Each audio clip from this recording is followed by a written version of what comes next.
নমস্কার বন্ধুরা, নতুন একটা ভিডিওতে সবাইকে স্বাগত। শীতকালে কড়াইশুঁটির কচুরি আমরা প্রত্যেকেই বাড়িতে বানিয়ে থাকি। আমি কিভাবে বানাই সেটাই আজ তোমাদের সাথে শেয়ার করব। এখানে 400 গ্রাম কড়াইশুঁটিকে ছাড়িয়ে নিয়ে দানাগুলো নিয়েছি। মিক্সিতে দিয়ে এক টুকরো আদা দিলাম আর দুটো কাঁচা লঙ্কা দিয়ে সামান্য একটু জল দিলাম, দিয়ে একটা স্মুথ পেস্ট তৈরি করে নিলাম। পেস্টটা তৈরি হয়ে গেল। এইবারে পুরটাকে রেডি করব। তার জন্য প্রথমে একটা ভাজা মশলা রেডি করে নিচ্ছি। 1 চামচ গোটা জিরে, 1 চামচ গোটা ধনে, 1 চামচ গোটা মৌরি আর দুটো শুকনো লঙ্কাকে শুকনো খোলায় ভেজে নিয়ে ঠান্ডা করে মিক্সিতে গুঁড়ো করে নেব। গ্যাসের ফ্লেমকে লো টু মিডিয়ামে রেখে যতক্ষণ না সুন্দর একটা গন্ধ বেরোচ্ছে ততক্ষণ ভেজে নিলাম। ঠান্ডা হয়ে গেলে মিক্সিতে গুঁড়ো করে নেব। এবার কড়াইশুঁটি বাটাটাতে পরিমাণ মতো নুন আর 1 চামচ চিনি দিয়ে ভালো করে মিশিয়ে নিয়ে কড়াতে 1 টেবিল চামচ সর্ষের তেল দিয়ে কড়াইশুঁটি মিশ্রণটাকে দিয়ে দিলাম। গ্যাসের ফ্লেমকে লো টু মিডিয়ামে রেখে এটাকে বেশ কিছুটা সময় ধরে নাড়তে হবে, যতক্ষণ না ভেতরের ময়েশ্চার ভাবটা পুরোপুরি শুকিয়ে আসছে এবং কড়ার গা থেকে ছেড়ে আসবে। গায়েতে এখন যেমন লেগে আসছে, আস্তে আস্তে দেখো শুকিয়ে আসছে জিনিসটা, পুরোপুরি দেখবে কড়া থেকে সুন্দরভাবে ছেড়ে আসছে। শেষের দিকে এসে যে ভাজা মশলাটা করে রেখেছিলাম তা থেকে 2 চা চামচ ভাজা মশলা মিশিয়ে নিলাম। দেখো পুরটা একদম রেডি হয়ে গেছে, কড়াতে আর লাগছে না, সুন্দরভাবে কড়ার গা থেকে ছেড়ে আসছে।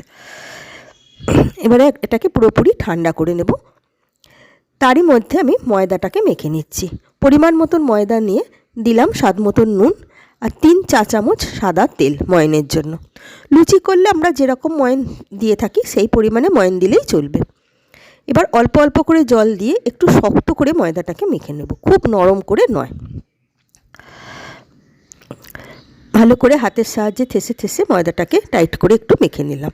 এবারে এটাকে রেস্টের জন্য 10-12 মিনিট চাপা দিয়ে রেখে দেব। তারই মধ্যে আলুর দমটাকে তৈরি করে নেব। এখানে আমি সেদ্ধ আলুগুলোকে খোসা ছাড়িয়ে নিয়েছি। প্রথমে আলুগুলোকে তেলেতে একটু ভেজে নেব, হালকা লালচে করে একটু ভেজে নিয়ে তারপরে তেলটাকে ছেঁকে তুলে নেব।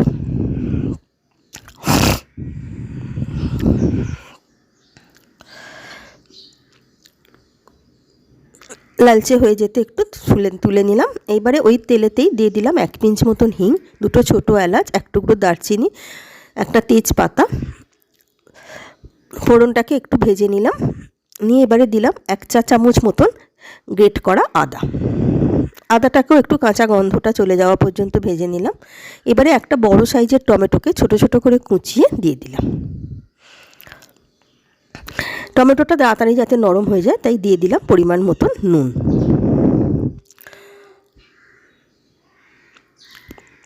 এবারে শুকনো মশলাগুলোর মধ্যে দিলাম 1/2 চামচ হলুদ গুঁড়ো, 1/2 চামচ লঙ্কা গুঁড়ো, 1/2 চামচ ধনে গুঁড়ো আর ছোটো চা চামচের 1 চামচ চিনি। সমস্ত মশলাটাকে একটু সময় ধরে কষে নেব যাতে ভালো করে তেলটা ছেড়ে যায়। তেলটা সুন্দরভাবে ছেড়ে যাওয়ার পর ভেজে রাখা আলুগুলোকে দিয়ে দিলাম। আলুটাকে দিয়ে মশলার সঙ্গে ভালো করে মিশিয়ে নিলাম। সুন্দর একটা ফ্লেভারের জন্য দুটো কাঁচা লঙ্কাকে গোটাই দিয়ে দিলাম। আমি একদমই কষা করতে চাইছি আলুর দমটা, তাই আর জল দিলাম না। তোমরা যদি একটু গ্রেভি রাখতে চাও তাহলে এই স্টেজে এসে একটু জল দিতে পারো। ভালো করে মশলার সঙ্গে মিশিয়ে নিয়ে মিনিট 5-6 মতন রান্না করে নেব। একদম শেষে মিশিয়ে দিলাম কিছুটা ধনেপাতা কুচি। তৈরি হয়ে গেল কষা আলুর দম। এদিকে ময়দাটাও ভালো রকম সেট হয়ে গেছে আর কড়াইশুঁটির পুরটাও পুরোপুরি ঠান্ডা হয়ে গেছে। ময়দাটা থেকে আমি 4টে লুচির থেকে একটু সাইজে বড় করে লেচি করে নিলাম। এবার একটা লেচি নিয়ে দুটো হাতের সাহায্যে একটা বাটির শেপে প্রথমে গড়ে নিলাম। ধারগুলোকে একটু পাতলা করতে হবে, মাঝখানটা একটু মোটা রাখতে হবে। এবারে কড়াইশুঁটির পুর থেকে একটা ছোট নাড়ুর আকারে করে নিয়ে পুরটাকে ভেতরে দিলাম। এরকম ছোট নাড়ুর মতন করে নিলে কি হবে, পুরটা বেলবার সময় বেরিয়ে যাবার চান্সটা অনেকটাই কমে যায় আর পুরটা বেশ অনেকটা পরিমাণে দেওয়াও যায়। মুখটাকে চারদিক দিয়ে খুব ভালো করে সিল করে নিয়ে হাতে করে একটু চেপে দিলাম। একটা লেচিতে আমার পুর ভরা হয়ে গেল। একইভাবে বাকি লেচিগুলোতেও পুর ভরে নেব। হাতের সাহায্যে প্রথমে কড়াইশুঁটি পুরটা থেকে এরকম নাড়ুর আকারে করে নেবে, তাহলে পুরটা দিতে সুবিধা হয়। আর মুখটাকে খুব ভালো করে এঁটে দেবে, যেন কোনোভাবেই খুলে না যায়।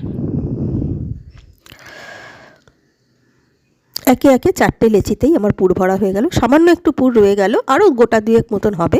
ওটা এয়ারটাইট কন্টেনারে পুরে নর্মাল ফ্রিজে রেখে দিলে 2-3 দিন মতন ভালো থাকবে। এবার বেলবার জন্য চাকি বেলুনে সামান্য একটু তেল মাখিয়ে নিয়ে হালকা হাতে উল্টে পাল্টে বেলতে হবে। ধারগুলোতে বেশি চাপ দেবে, মাঝখানটা বেশি চাপ দেবে না, তাহলে ফেটে যাবে না। আর তেলও বেশি ব্যবহার করবে না, একবারই যা প্রথমবারে চাকি বেলুনে মাখিয়ে নেবে। আর যদি ময়দাটা কোনো কারণে মাখার সময় নরম হয়ে যায়, সেক্ষেত্রে আর তেলের ব্যবহার করবে না, তখন শুকনো ময়দা গুঁড়ো অল্প একটু নিয়ে মাখিয়ে নেবে। থিকনেসটা লুচির থেকে একটু মোটা করে বেলে নেবে। 4টেই আমার বেলা হয়ে গেল। এবারে ভাজার জন্য বেশ কিছুটা সাদা তেলকে প্রথমে ভালো করে গরম করে নিলাম। এইবারে একটা কচুরিকে দিয়ে দিলাম। প্রথমে একটু অপেক্ষা করব, যখন ওপরে একটু ভেসে উঠলো তখন ছাঁচা করে হালকা করে একটু চেপে দিলেই সুন্দরভাবে বলের মতন ফুলে উঠবে। দুটো দিকই লালচে করে ভালো করে ভাজা হয়ে যেতে তেলটাকে ছেঁকে তুলে নিলাম। গ্যাসের ফ্লেম মিডিয়াম টু হাইতে থাকবে। প্রত্যেকটাই দেখো সুন্দরভাবে ফুলে উঠছে। দুটো দিকই ভালো করে ভাজা হয়ে যেতে আস্তে আস্তে তুলে নিলাম। একে একে 4টে কচুরিকেই ভেজে নিলাম। এইভাবে একবার কড়াইশুঁটির কচুরি ট্রাই করে দেখতে পারো, খুব সুন্দর স্বাদ হয়। আশা করি রেসিপিটা ভালো লাগলো। একটা তোমাদের ছিঁড়ে দেখাচ্ছি, দেখো ভেতরে পুরটাও কত সুন্দর হয়েছে। নতুন বন্ধু হয়ে থাকলে সাবস্ক্রাইব করার অনুরোধ রইল। ধন্যবাদ।